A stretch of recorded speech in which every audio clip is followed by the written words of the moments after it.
अनेक नेते हे धनंजय मुंडे यांच्यावर नाराज आहेत। त्यावर बोलताना राष्ट्रवादीचे कार्याध्यक्ष खासदार प्रफुल्ल पटेल म्हणाले की बीड प्रकरण अत्यंत दुःखदायी असून गंभीर आहे। जे झाले त्यामुळे सगळेच नाराज आहेत आणि या प्रकरणात मुख्यमंत्री स्वतः लक्षात घेऊन दोषीवर कडक कारवाई करण्याचे निर्देश त्यांनी दिले आहेत। महाराष्ट्रामध्ये असे प्रकरण घडू नये यासाठी सुद्धा प्रयत्न सुरू आहेत। यात जो कोणी दोषी असेल त्याच्यावर कडक कारवाई करण्यात येईल, त्यात कुणालाही सोडणार नसल्याचे वक्तव्य प्रफुल्ल पटेल यांनी गोंदिया येथे केले। महायुतीचे नेते जे आहेत धनंजय मुंडे यांच्यावर नाराज आहेत बीड प्रकरणाला घेऊन, काय सांगा? बीड प्रकरण अत्यंत दुःखदायी आहे आणि असा आपला महाराष्ट्रामध्ये व्हायला नको, बीडमध्ये व्हायला नको होता।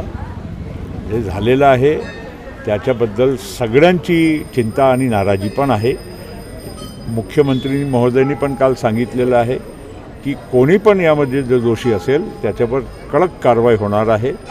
आणि जरी आजपर्यंत काही लोक फरार होते, काल स्वतः सरेंडर झाले आणि याच्या पुढेही जे काही चौकशीमध्ये तपशीलमध्ये जे काही समोर येईल त्याच्यावर कारवाई कडक रीतीनं होणार आहे। कोणी कोणाला कुठेही म्हणजे कोणी बक्षणार आहे असं होणार नाही। Sir, Sunil Kawade, the sting operation news, Gondia.